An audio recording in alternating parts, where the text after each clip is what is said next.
Hola, muy buenas noches, noctámbulos. Los saluda Mr. Nobody. El día de hoy les traigo no solo un tema, sino también una invitada especial en este nuevo capítulo a abarcar. Tema que para muchos quizás sea delicado y para otros muy común. Sin embargo, no deja de ser interesante. En esta entrevista tocaremos varios puntos, los más importantes, para así darles una buena comprensión de este. Sin más preámbulos, empecemos. La psicología en el terreno de la muerte. Le doy la más cordial bienvenida a nuestra invitada especial el día de hoy, la psicóloga Doménica Herrera. Muy buenas noches, Doménica, ¿cómo estás? Hola, ¿qué tal? Muy buenas noches, gracias por la invitación, estoy súper bien. Me alegra mucho saberlo de verdad. Y pues bueno, ¿te parece si empezamos? Sí, claro. Ok, listo. Entonces, he preparado unas cuantas preguntas para ti el día de hoy para abarcar este tema tan controversial que puede ser la muerte, porque para muchos es algo muy doloroso y más ahora que estamos en esta situación de lo de la pandemia y eso. Así que de alguna manera quiero que con estas preguntas y la entrevista que te estoy realizando podamos ayudar a comprender un poco mejor a las personas y aceptar de alguna manera este hecho tan cruel y verdadero. Así que empecemos. La primera pregunta que tengo para ti. ¿Qué significa para ti la muerte? Bueno, para mí la muerte es el término de la vida, ¿ya? Es cuando tu cuerpo ya no funciona, orgánicamente no está a su límite, ya no puede seguir y lamentablemente fallecemos. También considero que puede haber una muerte emocional, que también es considerado para muchos como una muerte también, y que se sufre igual cuando se muere alguien muy cercano a nosotros. Entiendo. Entonces, para ti la muerte significa como que dejar el lado físico, o sea, es lo que, por así decirlo, o sea, tengo comprendido en mi poco conocimiento sobre el tema en general que nosotros tenemos tanto como un cuerpo físico como un cuerpo espiritual y uno astral, hasta donde yo sé. Entonces lo que tú dices que la muerte puede significar que es dejar atrás nuestra vida física como tal. Pero igualmente también esto Así es. afecta a las personas, por ejemplo, nuestros seres queridos en este caso, que también de alguna manera causamos una especie de muerte en ellos, por así decirlo, por el dolor que es sentir una pérdida. ¿Estoy bien con lo que Sí, me acabas de explicar? es un proceso, se llama proceso de duelo, psicológicamente hablando se llama proceso de duelo. Oh, ya. Entiendo. Sí, y es interesante porque justamente lo que me acabas de decir son unos temillas de alguna de las preguntas que te voy a hacer más adelante para profundizar más en eso. Así que muy Ah, ya, bueno, en claro. serio, me hiciste comprender un poquito más el asunto y lo tengo en claro. Ahora, me gustaría también saber, ¿qué opinas sobre que el primer rasgo característico del ser humano es el dolor ante la muerte? ¿Qué opinas acerca de eso? De hecho, en el proceso de duelo, el primero es el dolor, o sea, el sufrir, el sentir eso que nos causa tanto dolor, valga la redundancia, y son 5 pasos. Entonces, uno de ellos es el dolor. Eh, Está la negación, está la negociación, está la depresión y está también la aceptación. ¿Ya? Entonces, creo que primer rasgo característico del ser humano ante el dolor, no. Considero que el primero es la negación. El primero es ese. Que la gente sienta que ese ser querido o esa persona, o incluso animal, ya una mascota que hayamos perdido, no creemos todavía que eso haya sucedido y lo negamos. O sea, no concibe en nosotros que eso haya pasado y para muchos les toma años superarlo. Entiendo. Pero, o sea, entiendo muy bien lo que me dices y claro, pero o sea, mi duda en sí tal cual, quiero entender, me dices que entonces el primer rasgo característico del ser humano no es el dolor ante una pérdida, Exactamente. sino que viene a ser la negación, me dices. Exactamente, sí, Pero, es la negación. Es el primer paso Pero igualmente, ¿no crees que al momento de que el ser humano experimenta esta negación, no está experimentando al mismo tiempo el dolor? Porque al enterarse de tal pérdida, puede generar negación, obviamente, claro está, pero ¿no crees que primero sentiría un dolor antes de comenzar a sentir la negación? ¿O eso puede variar de persona en persona? Por supuesto, hay personas que en dolor, cuando tú dices dolor es súper subjetivo.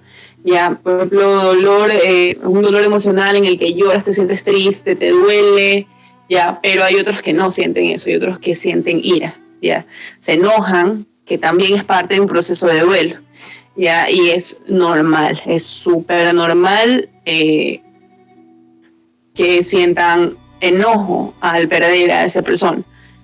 Puede sentirlo y está en total libertad, en realidad. Muchos creen que sentir ira es como que, o sea, es raro, ¿no? ¿Por qué te enojas? Que perdiste a tu ser querido, deberías llorar, pero no. O sea, la ira también es parte de esto. Quizás la ira, y disculpa si te interrumpo, después se me puede ir la idea, quizás la ira es por el hecho de que quizás la impotencia de no haber podido hacer algo para evitar eso. Exactamente. De hecho, en mi página de psicóloga, que tengo una página, hablo sobre eso. Y la ira es precisamente lo que tú acabas de decir, esa sensación en la que tenemos que esa persona, y si hubiera hecho tal cosa, y si yo hubiera dicho o actuado de tal otra, ya tal vez esa persona seguiría viva. Entonces nos llena de frustración, nos llena de molestia, ¿ya? Y es normal, es súper normal. Pero eso, lo importante aquí es que eso va a pasar, ya claro. Que la ira, por mucho que nos duela, va a pasar. Depende de que esa persona quiera seguir haciendo el proceso de duelo, porque hay personas que sí se estancan en la ira, o sea, ya se quedan en la ira y todavía pienso en que yo pude haber hecho algo y me siento impotente porque pude haber hecho algo para evitar eso y no lo logré. ¿Ya? Entiendo. Está bien. Entonces, aprovechando también, como lo habrán escuchado, queridos oyentes, promocionó sus redes sociales, así que no se olviden que al finalizar este capítulo dejaré sus redes sociales para que las puedan seguir y puedan conversar con ellas si lo necesitan, más ahora que estamos en esta situación. No duden en escribirlo. Ahora, sigamos. Mi siguiente pregunta para ti. Dobles de tambores. Vamos a ver. ¿Qué consecuencias surgen en el ser humano a partir del afrontamiento a la muerte? Bueno, eso sí dependiendo de cada persona en realidad. Ya, me han tocado casos en que hay gente que cuando afrontan estas cosas son, por ejemplo, padres de familia, ¿ya? Entonces ellos siempre se dicen a sí mismos, es que yo debo ser fuerte por mi hija, por mi hijo, debo ser fuerte por mi hermano, ¿ya? Y hay otras que no, hay otras que realmente como consecuencia tal vez que se sientan mucho más tristes, ¿ya? Se sientan que han perdido algo que no van a recuperar y en eso siempre piensan, ¿ya? Entonces depende mucho de cada persona y de cómo ellos afronten esto, ¿ya? Y ya te digo, esa etapa de duelo es súper difícil, no todos logran hacer una etapa de duelo, por eso es importante conversarlo con un profesional en realidad, porque no todos saben cómo afrontar o cómo sostener a una persona que haya perdido a alguien o a algo en realidad. Y claro, es una emoción o un proceso que uno se tiene que permitir para poder sanar de cierta manera, porque si se queda estancado o en negación, como tú dijiste anteriormente, y no se da ese tiempo, supongo que le puede afectar de forma negativa a la persona. No, y lo peor de todo es que hay personas que creen que pueden sostener a otras que han perdido a alguien, pero no. Fingiendo ser fuerte. Cuando intentan sostener a alguien que han perdido a un familiar, pero no llores, pero tranquila, todo va a pasar, todo va a estar bien, está con Dios. Claro, está con ya, cuando deberían tal vez hay personas que sí te relaja, sí te dicen, bueno, sí está bien, está en otro lugar, pero hay otras personas que no, hay otras personas que se sienten como si fuera, como si estuvieras, no sé, insultando, ofendiendo, y hay que tener mucho tino con esas personas. Por eso el trabajo del psicólogo no es fácil. Y más que nada también creo que en vez de decir no llores, tranquila, en vez de decir no llores, tranquila o tranquilo, yo creo que lo más aconsejable, sin ser psicólogo, lo que le puedes decir a una persona es que llore lo que tenga que llorar, o sea, que saque eso que siente y que no se lo guarde, a mi parecer, o sea, no sé, puedo que esté equivocado, pero desde mi perspectiva creo que... No, por supuesto que sí. El soltar no solamente es soltar, no sé, el regalo favorito de tu novia y le terminaste y lo tienes ahí guardado y lo quieres soltar. No solo es eso, algo físico, un objeto. También es soltar emociones. Y si para ti soltar emociones es llorar, pues llora, tienes que llorar. No es que un psicólogo, escuchen, si a alguien de ustedes, un psicólogo les dice no llores, o para de llorar, o les dicen, o les insinúan, o les mandan indirectas al respecto, tienen que cambiar de psicólogo. Que ese psicólogo o esa persona no está siendo un buen profesional. No funciona, cambien de psicólogo, por eso la tienen a Doménica, así que ya saben, si tienen un más psicólogo, vayan con ella. Claro. Ok. Listo, está bien, quedó claro ese punto. Entonces, ya saben, no es bueno retener emociones, sea por una pérdida o sea por lo que sea. Siempre deben liberarse de esa carga porque a la larga les va a hacer mucho daño si siguen con esa carga y más cargas todavía. Así que ya saben. Bueno, en la siguiente pregunta vamos a ver también el otro aspecto. ¿Crees que el hecho de que una persona se enfrente a la muerte tenga un efecto positivo? Por supuesto que sí. ¿De qué manera? Una persona que pierde algo y sabe afrontarlo, una persona que hizo su proceso de duelo bien, una persona que se enfrentó a eso de la mejor manera, con una guía profesional, cuando termina esa etapa de duelo sale más fuerte, pero fuerte emocional, una fuerza en la que si viene otra persona y te quiere lastimar, no lo va a lograr. Ya tienes una coraza, ya en la que tú dices, he sufrido tanto, lloré tanto, perdí a alguien que yo amaba, perdí a alguien que yo quería, perdí a mi mascota que tuve por años, y viene esta persona a lastimarme. No lo va a lograr porque yo ya sufrí, ¿ya? Eso es lo que tu cuerpo dice. Entonces, cuando una persona se ha enfrentado a este tipo de problemas, sale mucho más fuerte. Lo considero y lo reafirmo porque lo he visto en otros pacientes y en familiares también, así que obviamente salen súper más fuertes. Interesante, ¿verdad? O sea, no todo es negativo prácticamente. Y creo que en lo personal, con lo que me estás diciendo, que la muerte es algo que debemos aceptar y no como que no darle la espalda, sino que afrontarla y darle la cara, por así decirlo. Y esto me recuerda con lo que estás diciendo, con lo que me estás diciendo me acuerdo bastante. Disculpe, chicos y chicas, que se me acerca a mi lado friki, pero bueno. La cosa es que me acuerdo de una curiosidad que no sé si conozcas al personaje de Thanos de Marvel Comics. Bueno, claro. Hay un asunto muy interesante en ese personaje y el hermano de Thanos, porque el creador de escritor y dibujante Jim Starlin, si no me equivoco, se basó en estos personajes icónicos de Marvel en algo real que usó una teoría Sigmund Freud, si no me equivoco. Los nombres de Thanos y Eros hacen referencia en realidad al concepto de Thanatos y Eros, propuesto por Sigmund Freud, y que a su vez vienen a presentar ¿cómo se dice? dicotomía entre dos instintos del ser humano, las pulsaciones de la vida y de la muerte.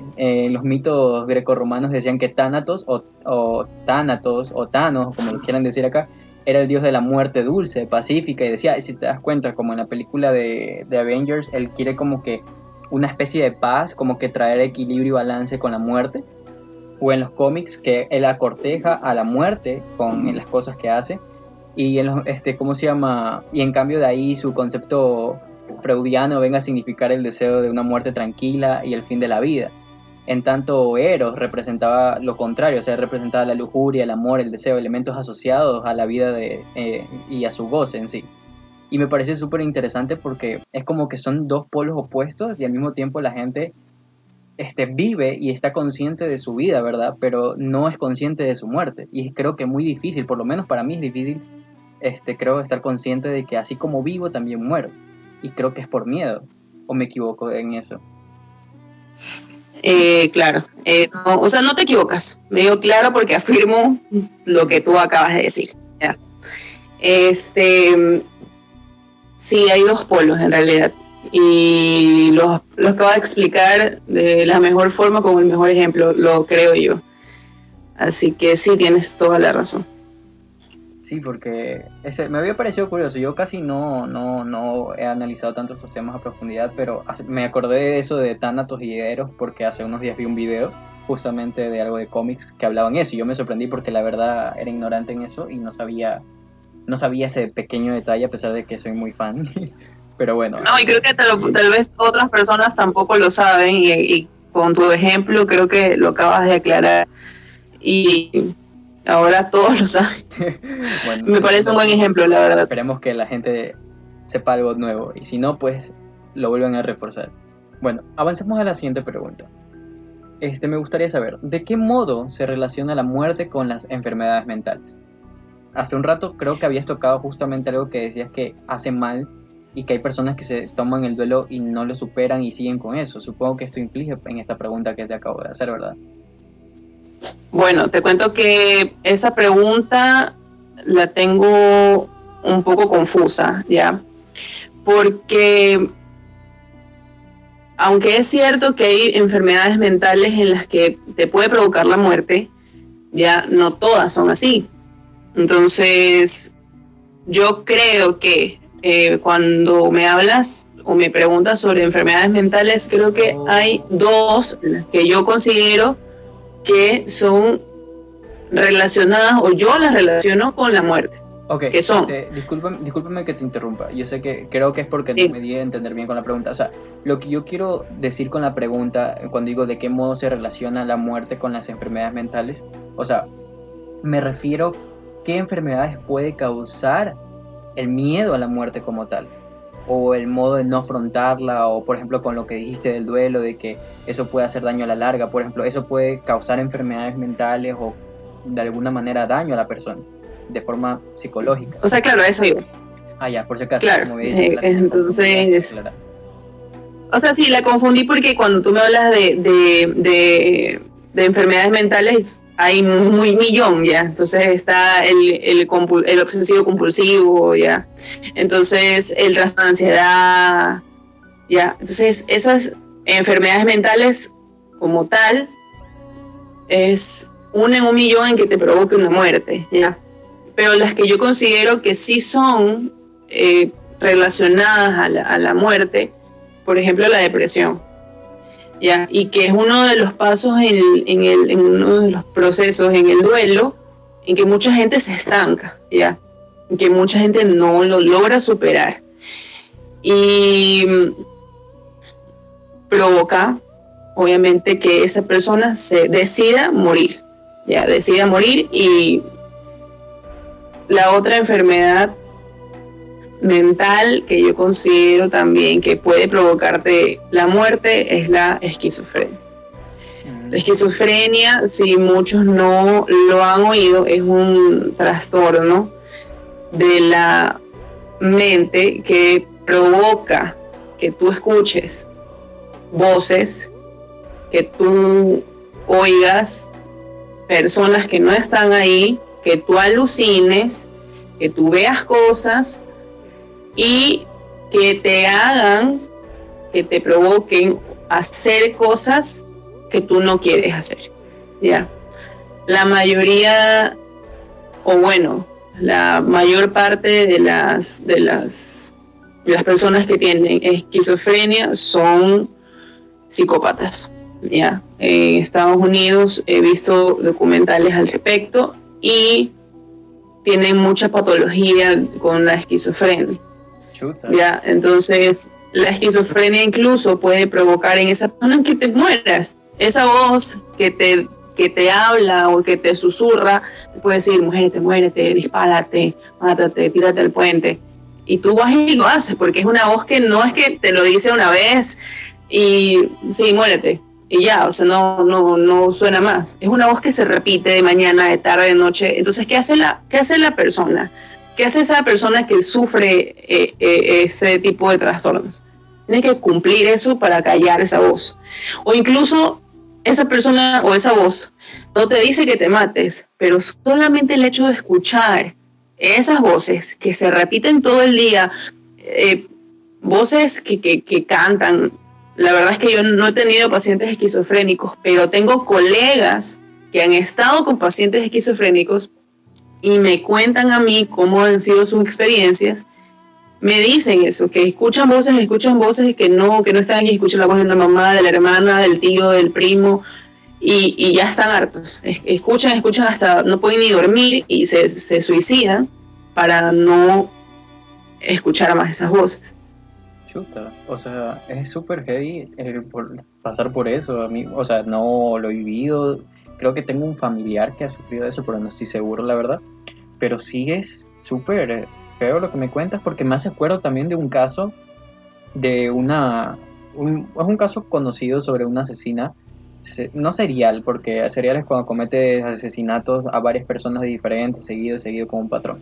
Más bien era un asesinato masivo a su familia. No sé si has escuchado del caso de la Llena de Querétaro, que fue un caso muy sonado de una señora que, o sea, tuvo una infancia dura, resumiéndotelo así, pero la señora mató literalmente a sus hijos y se ensañó más con el hijo varón porque tenía cierto repudio o odio hacia su ya, sí, ya. Y lo feo es que cuando ella ya después la encontraron con cuchillo y toda la cosa, ella no reaccionaba. Ya después en el hospital ella preguntaba por sus hijos, que dónde estaban, que esto, que lo otro, y después al darse cuenta de lo que hizo, ella dijo que escuchaba cosas en su cabeza y que veía a los hijos como monstruos y que tenía que matarlos para poder liberarlos y que esto, que lo otro, y escuchaba cosas que, sí, que lo hacen. De hecho, hay mucha gente o muchas películas en las que recrean estos y pues a un esquizofrénico lo creen poseído.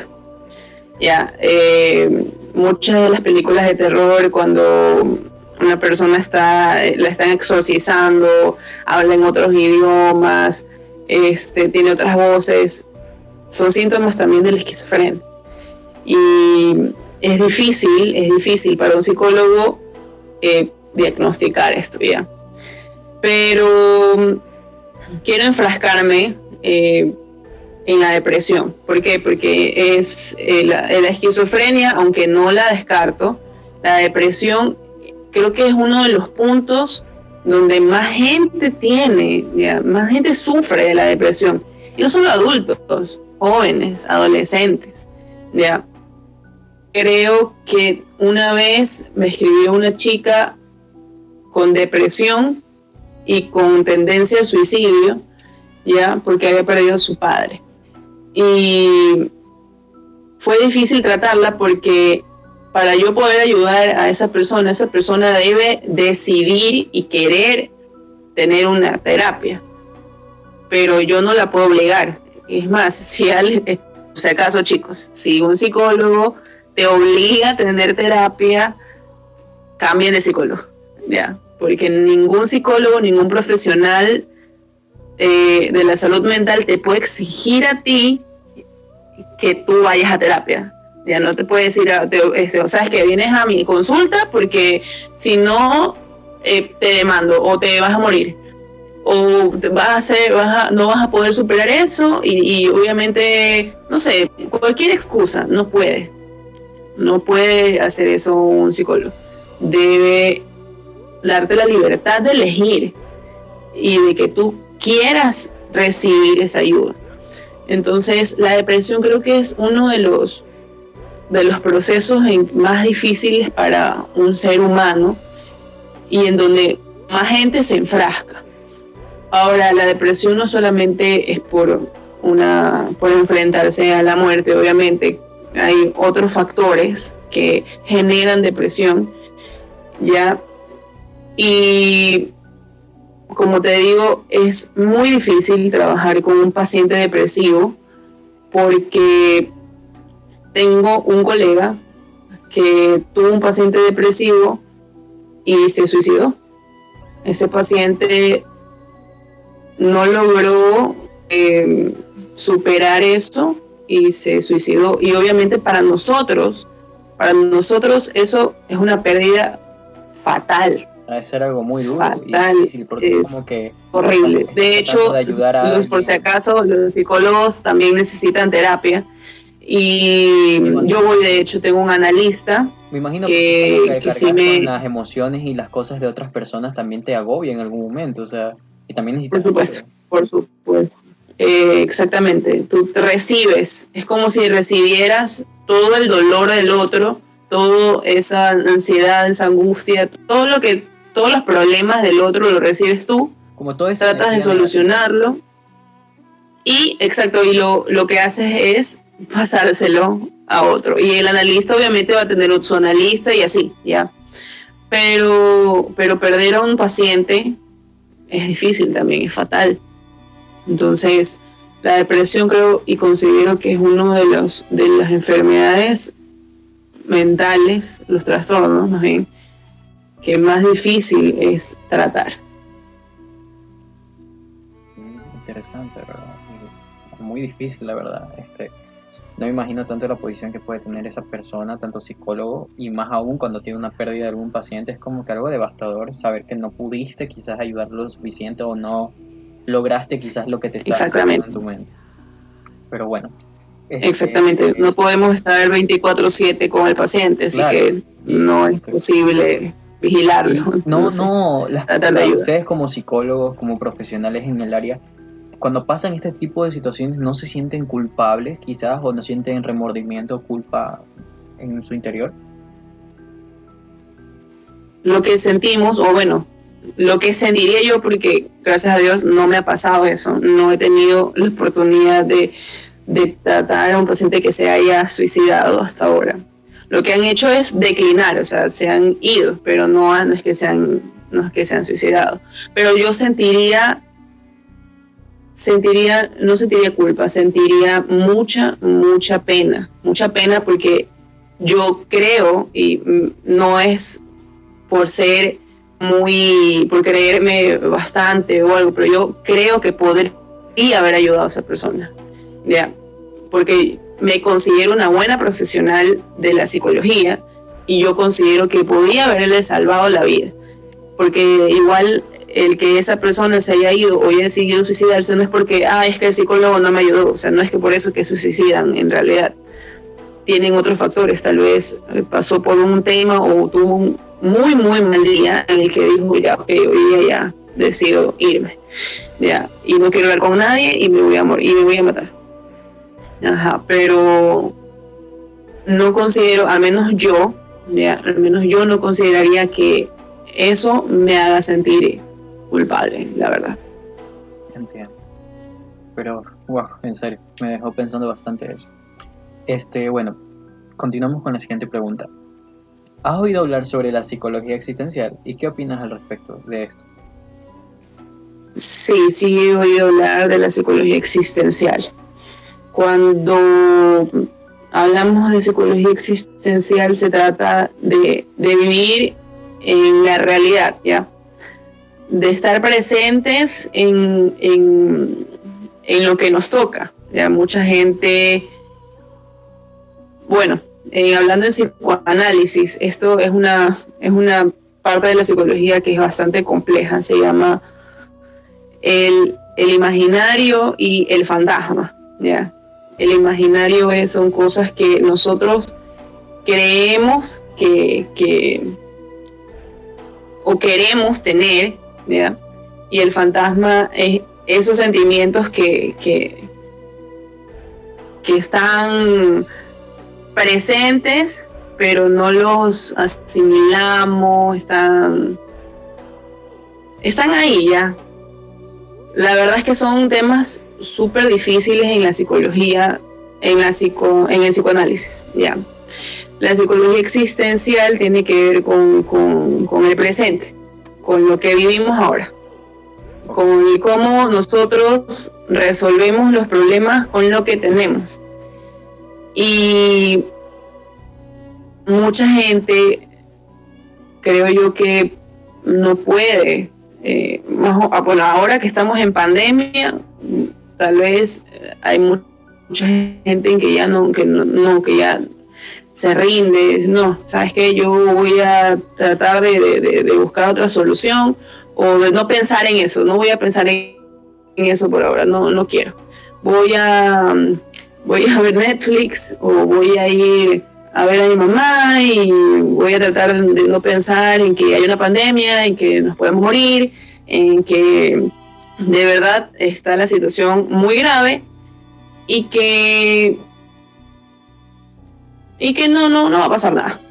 Entonces, parte de la psicología existencial es que tú también te des cuenta de que la realidad es otra, de que tienes problemas y que no puedes ocultarlas tampoco. No puedes tapar el sol con un dedo, y que los problemas existen, y que para solucionar los problemas tienes que hablar también.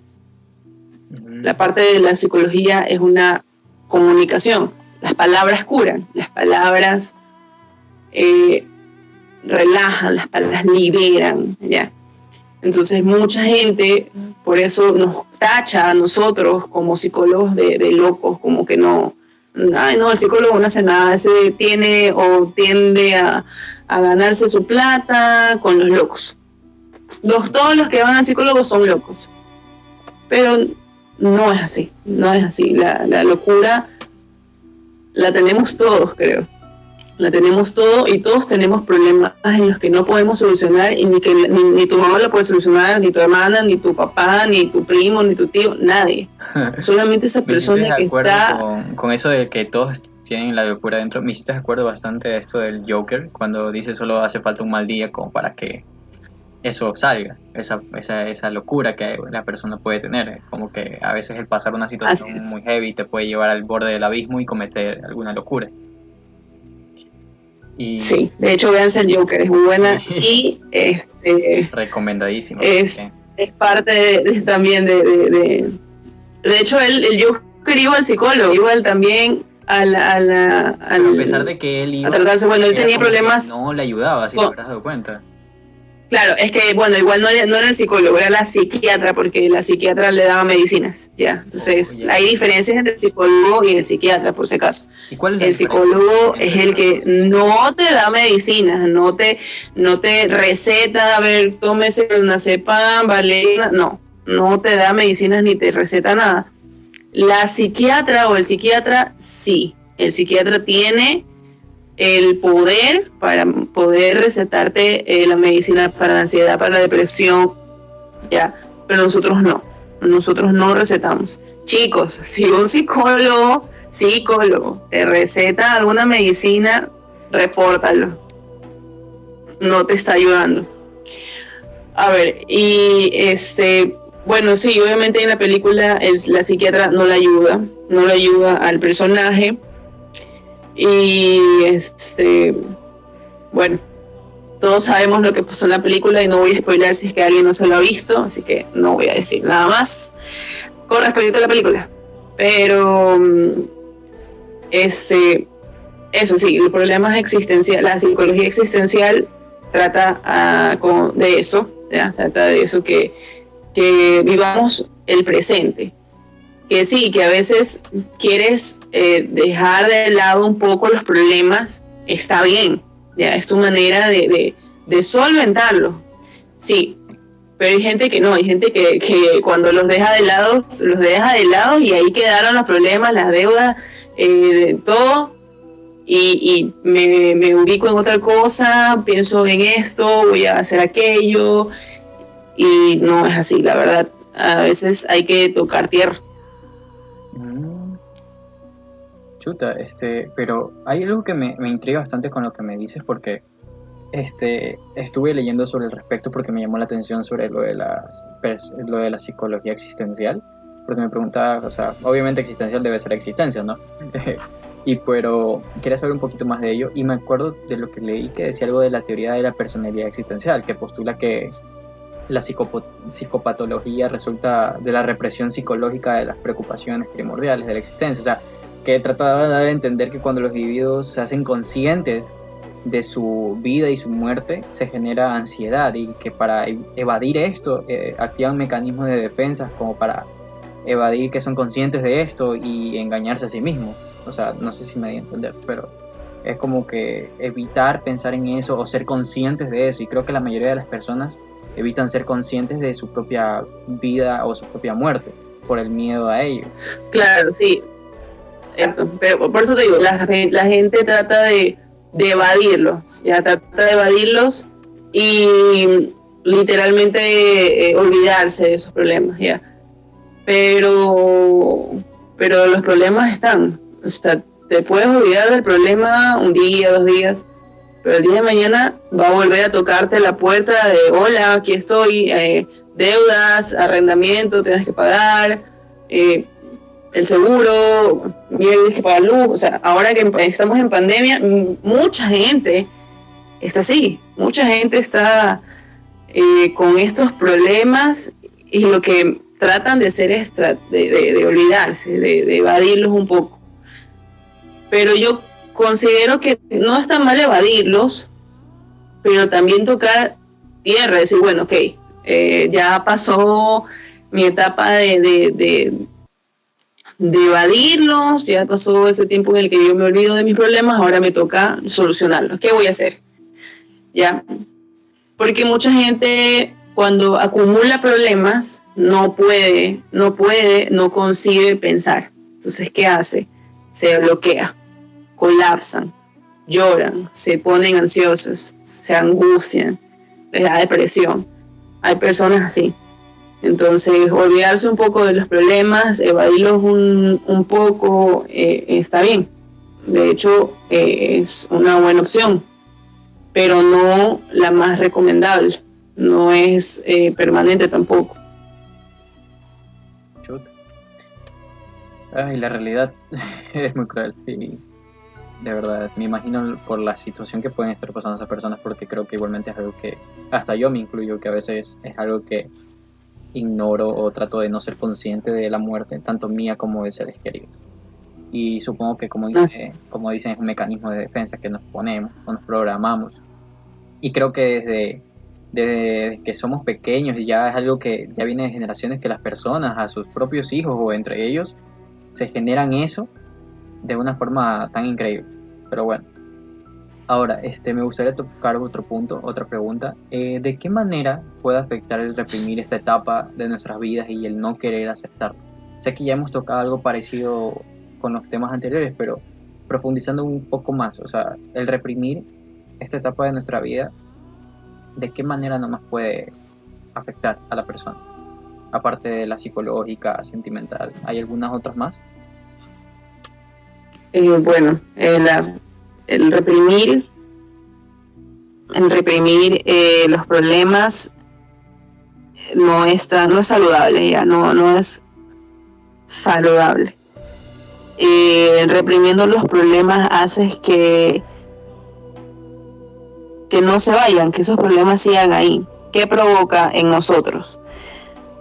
Como te decía, provoca ansiedad, provoca mucha angustia.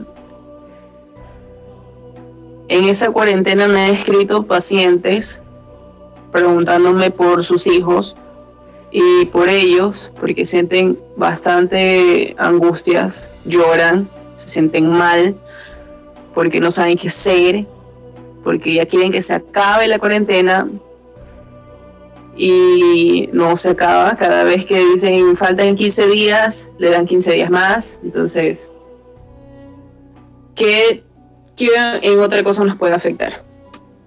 Nos puede afectar,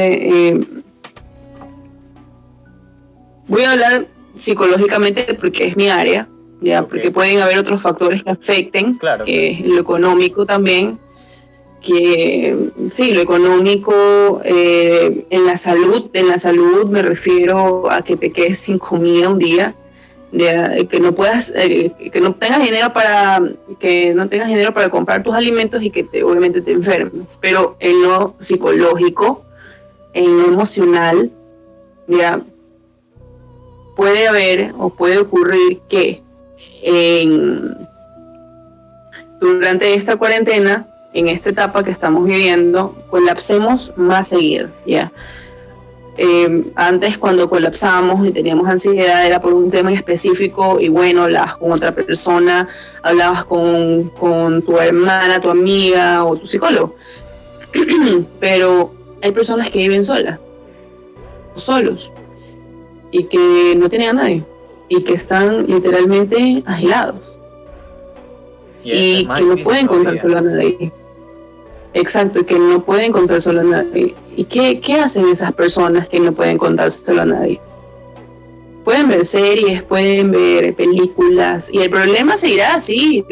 Me olvidé de que tengo deudas con el banco, no importa, voy a ver Netflix. Y así me olvidé, ya vi la película. Pero se acaba la película, te duermes y no puedes dormir porque piensas, el banco me va a quitar la casa. El banco me va a quitar el carro. Ya. Pero no puedes hablar con nadie, no puedes hablarlo con nadie a tu alrededor, con tus hijos, ya, no sé. Y hay personas que creen que al no hablarlo, no son una molestia. Lo están solucionando. No, sino que no solo sienten que no son una molestia para los seres queridos, amigos, familia, lo que sea.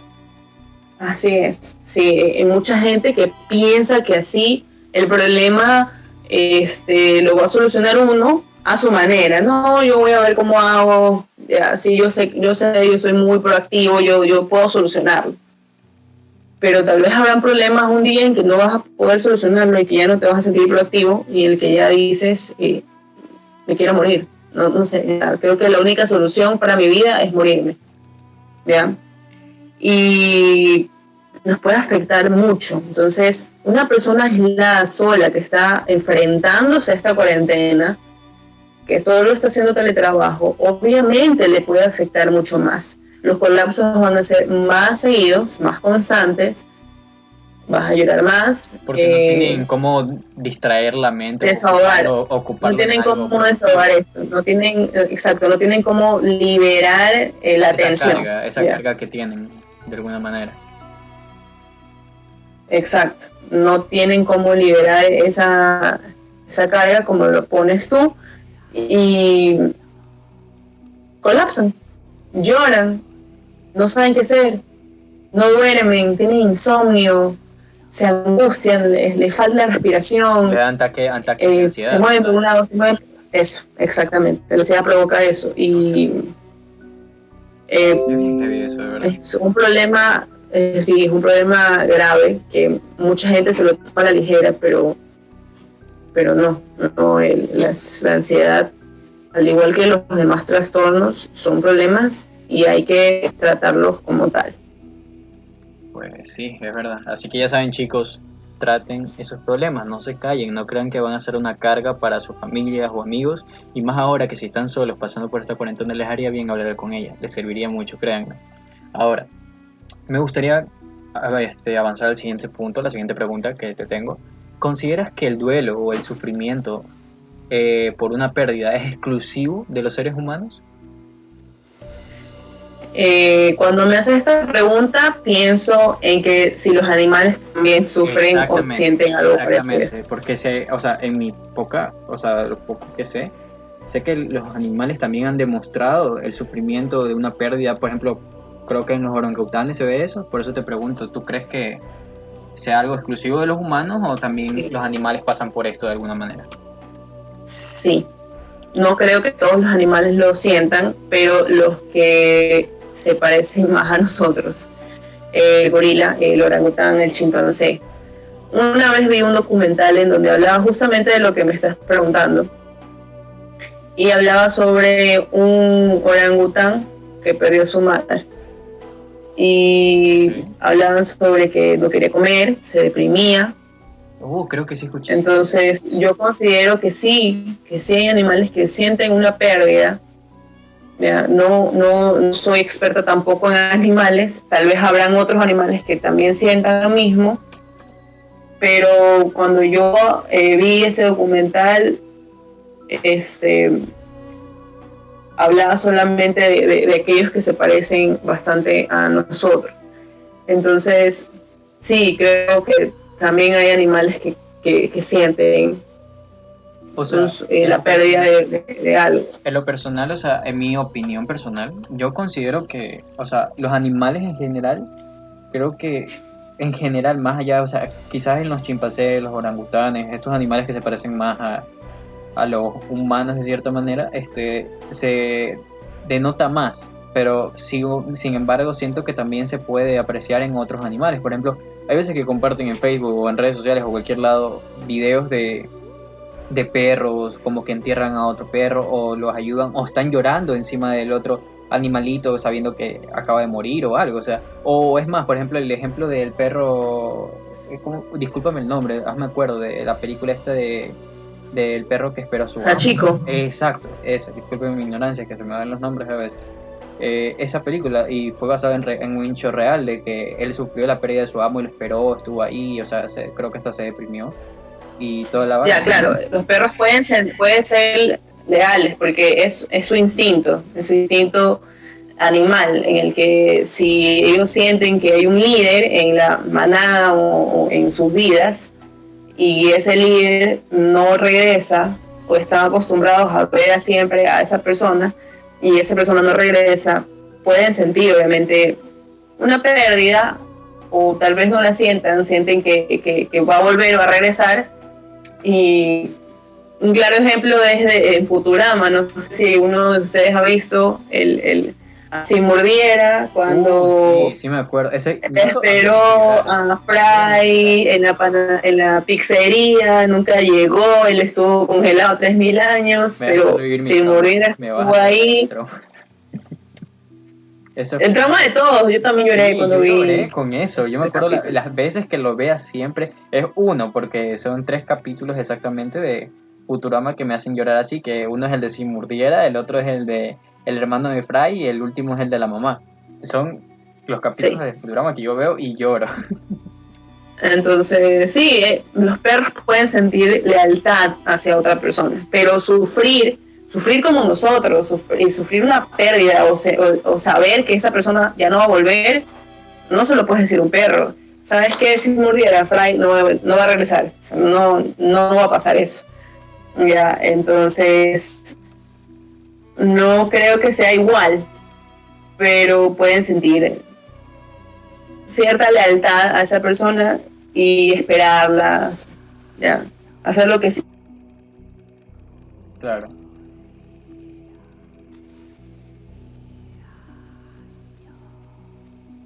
Hola. ¿Aló? Disculpen retoma. Estabas diciéndome algo, disculpa la comunicación, chicos, así que disculpen por ese breve lapso de silencio. Dale, continúa. No, decía que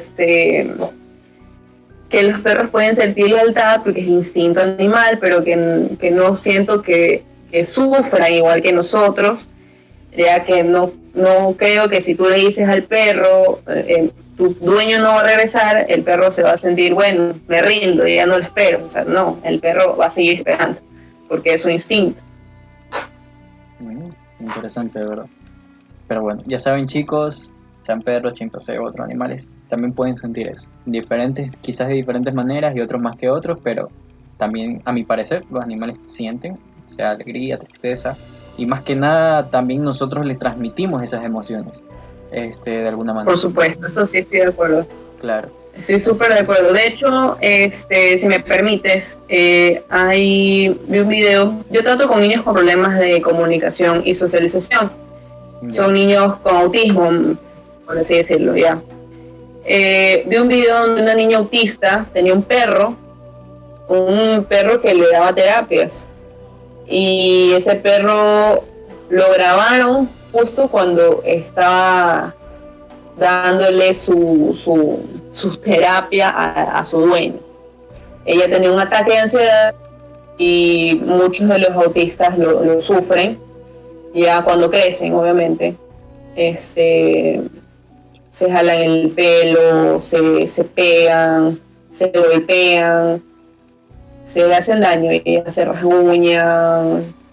Entonces, y como tú dices, los perros sienten bastante eso, sienten la tensión, sienten eso.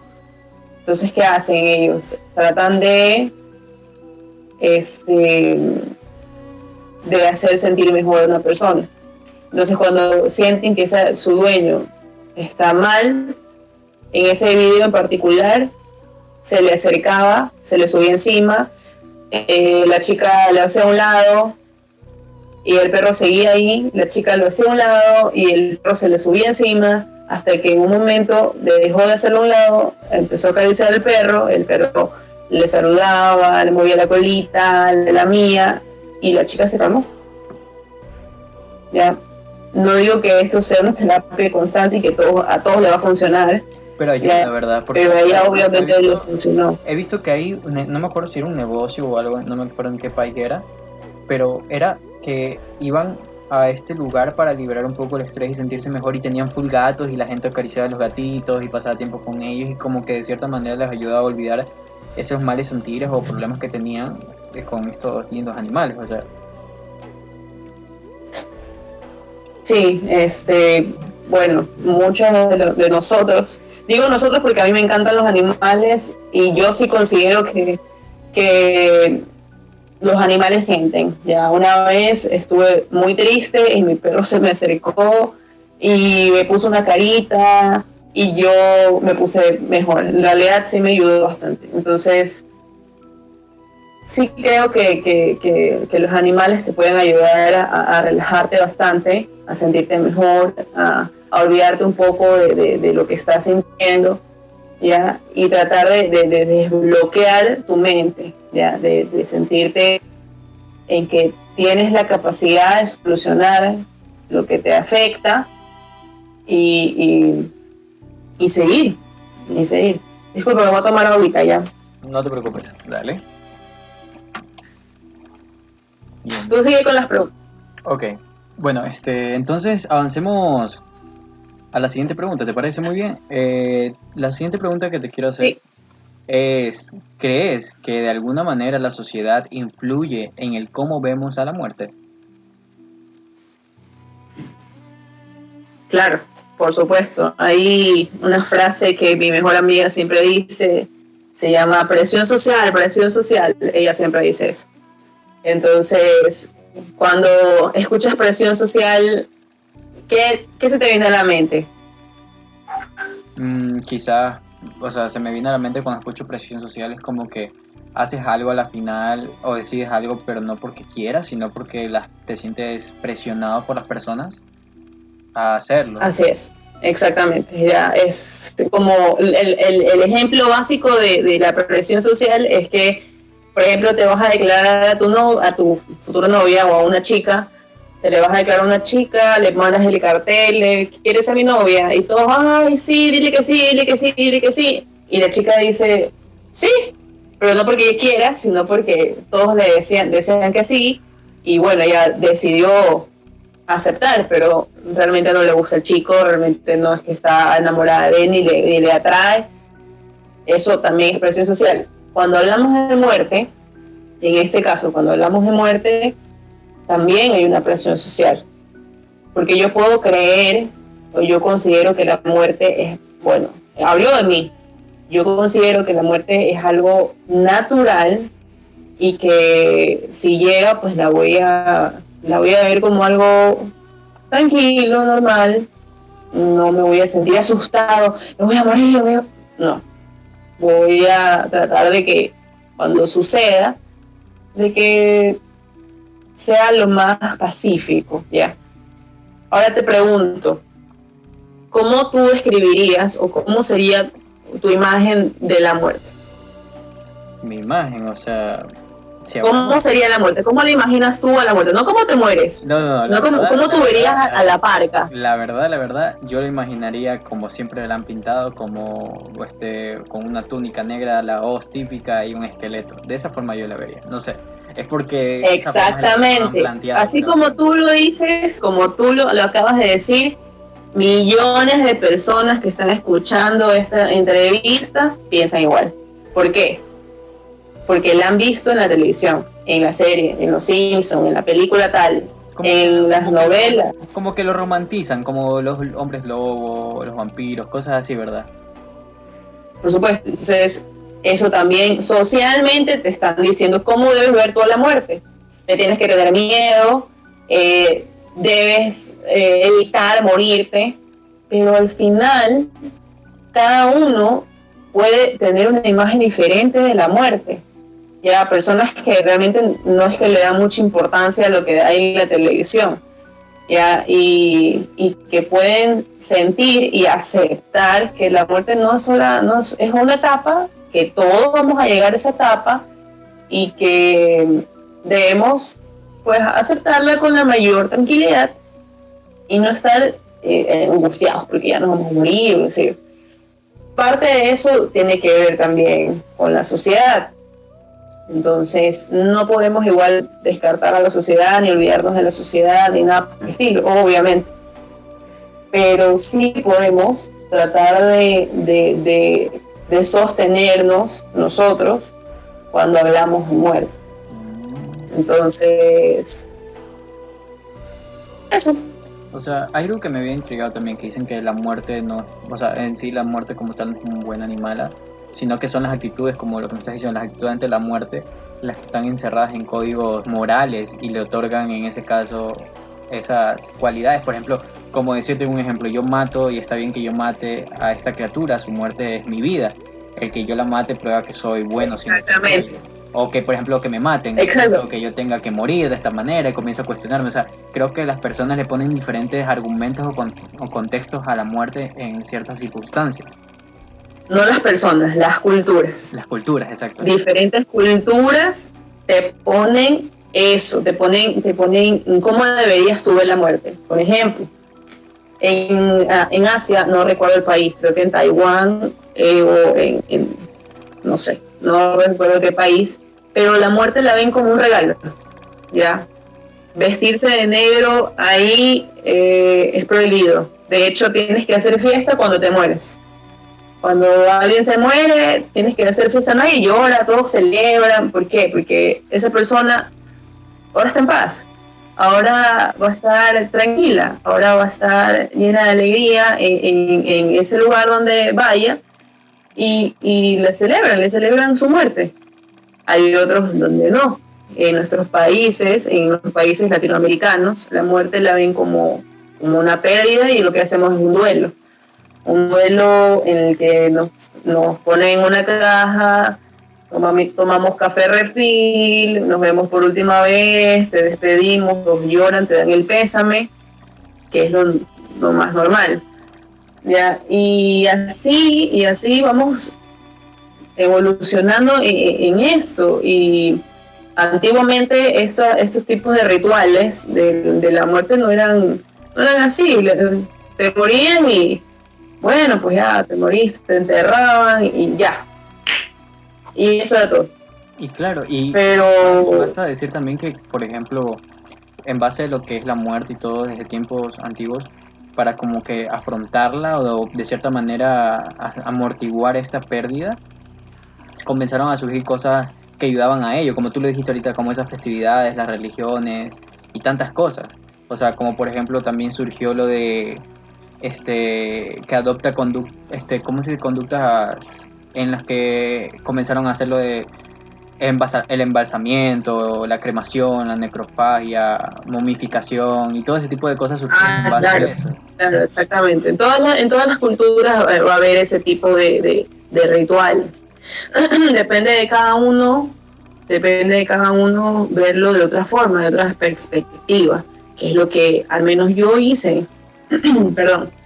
Y traté de que esa etapa de muerte que nos va a tocar a todos no sea un problema o una angustia, simplemente sea como algo que nos va a tocar y que hay que aceptarlo y verlo de la mejor forma. Interesante, ¿verdad? Pero bueno, avancemos entonces a la siguiente pregunta, ¿te parece? Entonces, Sí, dale. Algo que por lo que estamos pasando ahora ya muchos saben y lo hemos dicho a lo largo de esta entrevista es que estamos pasando por la pandemia. ¿Crees que de alguna manera el aislamiento social que afrontamos debido a la pandemia ayude en el incremento de este miedo a la muerte? Por supuesto. Creo que en una de las preguntas anteriores lo dije. Hay mucha gente que cuando está aislada y sola, y tiene tantos problemas, lo único que piensa es morirse. La única solución es morir, estar enterrados y que todos los problemas pues se desaparezcan de una vez. Y obviamente incrementarán cada vez que nos llegue la noticia de que vamos a seguir en aislamiento, que vamos a seguir en cuarentena y que esa persona va a seguir sola o solo. No creo que vaya a desaparecer hasta que esa persona diga, bueno, ok, ya basta de pensar así, tengo muchas cosas por las que vivir, no puedo enfrascarme en que, ok, me quiero morir y así se van a acabar los problemas. No, eso significa que si tú te mueres, tus problemas van a pasar como pelotita a otra persona y tú obviamente no los vas a resolver, los va a tener que resolver otra persona que está peor que tú. Entonces, lo ideal aquí es que cuando tú estés solo o sola en esta cuarentena, si me estás escuchando y necesitas desahogarte, lo más que puedas es buscar un profesional. Si no encuentras a nadie que te ayude así como tú quisieras, no tienes un amigo o un familiar que te ayude a buscar ese camino a la libertad, por así decirlo, busca un profesional, un psicólogo que te ayude a hablar sobre esos temas. Estoy segura y estoy consciente y muy segura en que te van a ayudar full con esto en el confinamiento, de estar en cuarentena y de esos pensamientos tan constantes que tienes. Si es que me estás escuchando, si es que hay una persona que está por aquí escuchándome. Pero considero que eso es de mucha ayuda para las personas que nos estén escuchando, así que ya saben, chicos, presten mucha atención a eso. Ahora, te pregunto una pregunta, y valga la redundancia, te pregunto una pregunta, pero ¿qué recomendación? Pregúntame la pregunta que me quieres preguntar. Exactamente. ¿Qué recomendación le darías a las personas que están pasando por una pérdida actualmente? ¿Qué recomendación? Bueno, la primera que les voy a decir, chicos o chicas, si están pasando por una pérdida súper mal de un familiar muy cercano, o puede ser una mascota en la que ustedes quieren mucho, busquen una ayuda profesional, ¿ya?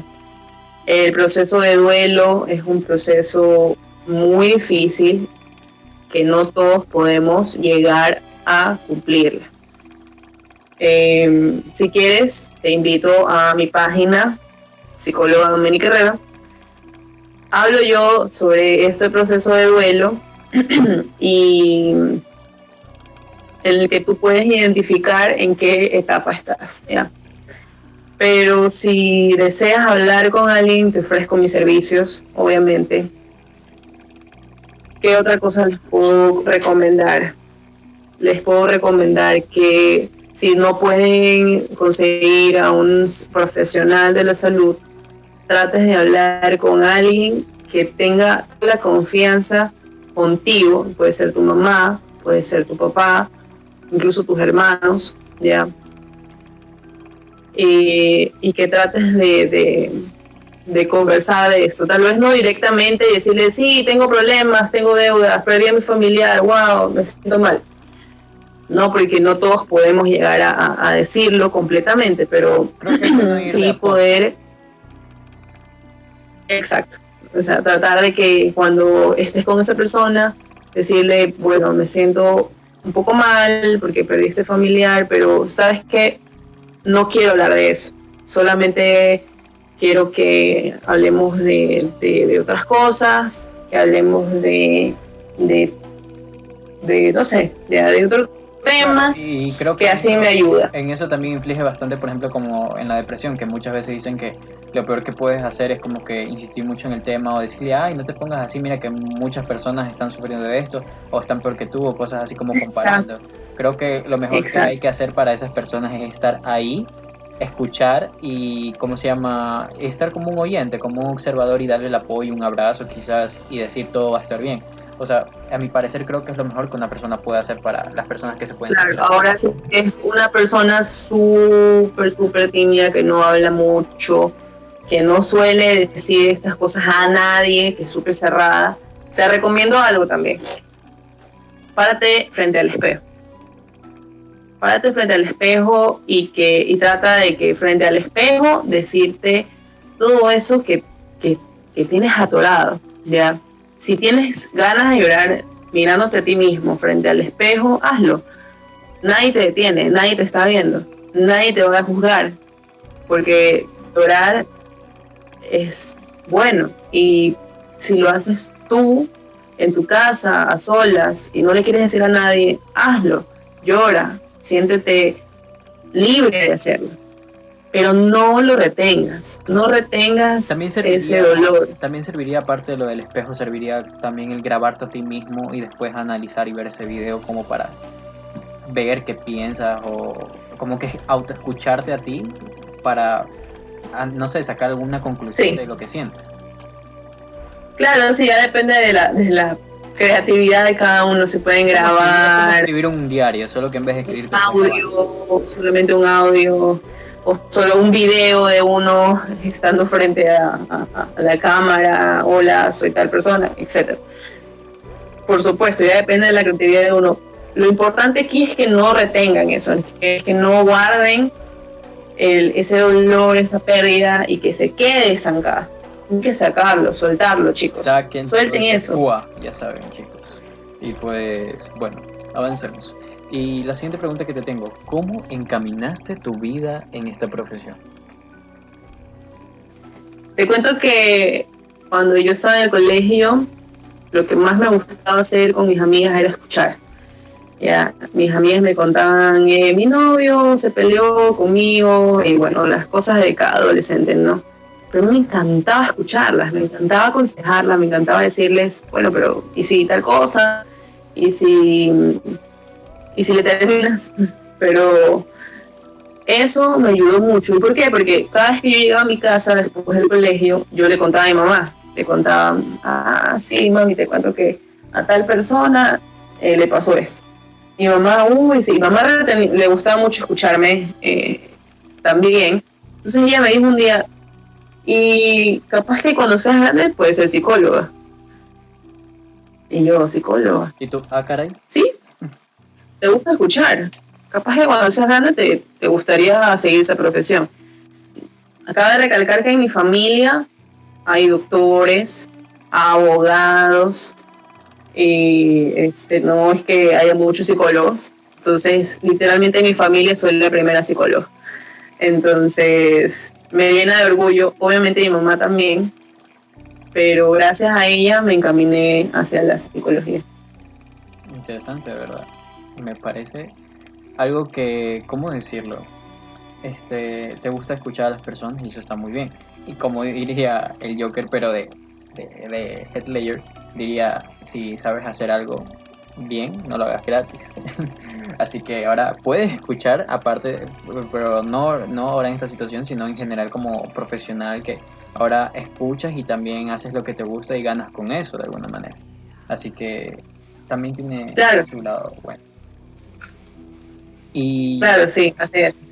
te iba a decir, ¿cuál esta pregunta que te voy a hacer quizás toque alguna fibra sensible, no lo sé, pero ¿cuál es la experiencia más difícil que te ha tocado afrontar como psicólogo hasta el día de hoy? Así, la más heavy. La experiencia más difícil. Ujú. Bueno, chicos, les cuento que igual yo trabajo con padres de familia. Yo soy psicóloga, trabajo con niños.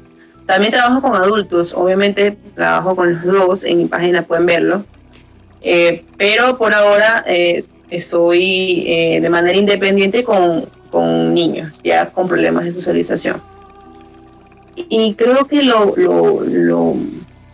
lo que más difícil que me ha tocado como psicóloga es que, por ejemplo, hay padres tan cerrados, ya, que cuando tú les das la solución, ellos lo ven, ya.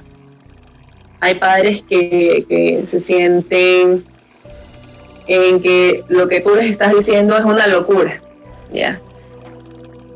Y creo que muchos de los que están oyendo esto también pensarán que estoy loca o que lo que acabamos de hablar es una total pérdida de tiempo.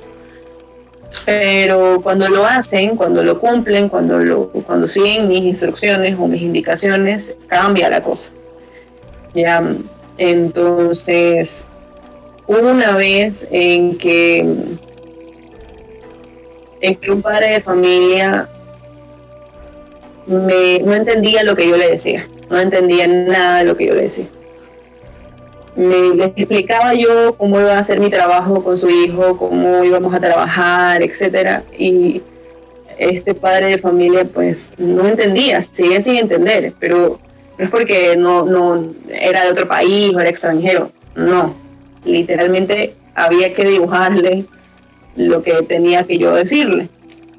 Entonces yo siempre le mandaba audios a este padre de familia para que me entienda mejor, porque cuando le escribía no entendía, no me cachaba, se enojaba mucho y me decía, pero no entiendo, entonces usted va a hacer esto, pero no esto. Le digo, no señor, hago esto y aquello. Entonces entiendo, pero así. Entonces, Qué paciencia. era una persona igual que estaba... Bueno, era una persona muy ocupada, capaz que tenía muchas cosas en la cabeza y tras eso estar con la psicóloga de su hijo, o sea, también era como un problema, pero tenía que mandarle audio o llamar a esa persona para decirle, a ver, vamos a ver, mire, vamos a tratar esto y esto, ya. Pero fue difícil porque su hijo en particular era un caso muy, muy particular, o sea, no era un problema de socialización y comunicación, era otro caso, ya. Era un niño de 12, ahorita debe tener más, por eso digo era. Entonces, ese niño tenía muchos problemas y me quería mucho. Yo tengo mucho vínculo con mis alumnos, ya. Tengo mucho vínculo, ellos me quieren bastante, pero este niño en particular me quería. Pero bueno, por cosas de la vida, el padre de familia pues decidió no trabajar más con nosotros y no me pude ni despedir de mi alumno. Ya no pude decirle adiós ni nada, que nos veríamos pues nada, no pude decir nada. Y mi alumno se enojó. Nos mandaron una foto de cómo había dejado su cuarto. El cuarto lo dejó tirado, la silla por allá, por acullá, la cama, todos los juguetes, todo estaba tirado. Eso para mí fue una experiencia muy, muy fea, porque yo sí quería mucho a ese niño, ¿ya? A todos en realidad, pero ese niño en particular me ganó mucho el cariño, todo. Hubiera hecho todo por ese niño, pero lamentablemente no se pudo. Y qué difícil, de verdad, debió haber sido, o sea, más que nada por cómo reaccionó y el enojo que transmitió debido a lo que pasó. Me imagino así es. lo feo que debió haber sido. Y pues, bueno, pero ahora, me gustaría finalizar con una última pregunta. ¿Qué aspiraciones tienes tú a futuro con la profesión que sigues actualmente? ¿Qué meta te aspiras o propones? Bueno, yo a futuro espero trabajar con niños y trabajar con adultos también. Ahorita lo hago, ya, pero me llegan los niños, me llegan casos de niños, entonces sí quisiera que me lleguen también adultos, porque me gusta hablar. No sé si te pudiste haber dado cuenta, creo que toda la entrevista yo hablo, me duele hasta la garganta, se me gasta todo, pero estoy un poco verborreica en ese sentido. Y entonces me gusta mucho hablar, así que creo que aspiraciones a futuro es eso, a trabajar con adultos que también quieran escucharme y poder ayudarlos, obviamente, ayudarlos en eso. Eso está muy bien, así que ya saben, contáctela. Mira que tiene promociones de que 2x1 si es un tratamiento de pareja, y si eres menor tienes descuento, si eres mayor y es tu primera vez tienes la primera sesión gratis y la segunda ya te cobra lo que es. No, en serio, pero ahí consulten con ella sus precios o lo que pueden llegar a acuerdo y demás. Todo ese tecnicismo con ella, ya saben, pero búsquenlo, no se arrepentirán. Pero bueno, ya saben, para concluir me gustaría dar mi opinión personal de lo que he aprendido con esta charla que he tenido contigo, que ha sido muy enriquecedora, la verdad. Así que, o sea, en mi conclusión personal, yo siento que es inevitable pasar por este proceso. La muerte es una etapa o proceso, como lo quieran decir, y es algo inevitable pasar por esto. Somos conscientes de nuestra vida, recuérdenlo, pero no de nuestra muerte, porque le tememos y la justificamos en diferentes formas. Como lo explico, como lo que había dicho hace un momento con lo de los entierros, los ritos que se hacen, tantas cosas, o simplemente lo ignoramos basándonos, por ejemplo, que nos enfrascamos en un videojuego o lo que sea. Y yo sé que es muy difícil y que decir, sí, yo puedo afrontar la muerte o aceptarla. Yo sé que es muy difícil el hacerlo, es más fácil decirlo. Sin embargo, creo que es algo que deberíamos todos poner en práctica, porque de la muerte creo que podemos aprender, creo que es una gran maestra y también es gratis, y al ser conscientes de nuestra vida y nuestra muerte tendremos un poco más de paz con nosotros mismos, porque al temerle como lo hacemos solo nos llenamos de miedos e inseguridades, aumentando nuestro ego interno, y eso es muy importante, ojo, porque ¿con qué quiero decir con el ego interno? Que hasta donde sé, el ego interno que nosotros tenemos, que es muy alto, un porcentaje del 90% o un poco más, se basa en pensar que nosotros consideramos ser especiales o nuestros familiares son especiales al punto de que la muerte no nos va a alcanzar, o que creemos que nunca les va a llegar a esas personas. Y al hacer esto nos estamos haciendo daño, porque cuando pase vamos a sufrir aún más. Tenemos que afrontarla y recibirlo con los brazos abiertos, aunque parezca algo quizás ilógico, pero es así. Así que pilas con eso y ya sabes. ¿Algo más que quieras acotar antes de despedirnos? Yo sí les dijera, chicos, que como casi en toda la entrevista se los recalqué, buscar ayuda profesional. Ya la depresión o las etapas de duelo no son fáciles de seguir, así que si necesitan ayuda, no duden en preguntarme o busquen a su profesional de confianza. Ya la cuestión es no afrontarlo solo, ya, y con alguien que sepa. Claro, no van a ir con cualquier persona porque después los joden más en vez de ayudarlos. Así que ya sabes. Así es. Bueno, fue un gusto muy enorme tenerte el día de hoy aquí en el capítulo de ahora. Doménica, en serio, fue un placer enorme. Aprendí mucho contigo y con esta conversa que tuvimos. Espero que las personas que nos estén oyendo de igual manera hayan aprendido y puedan contactarte para sentirse mejor o poder liberarse de esas cargas si es que lo desean.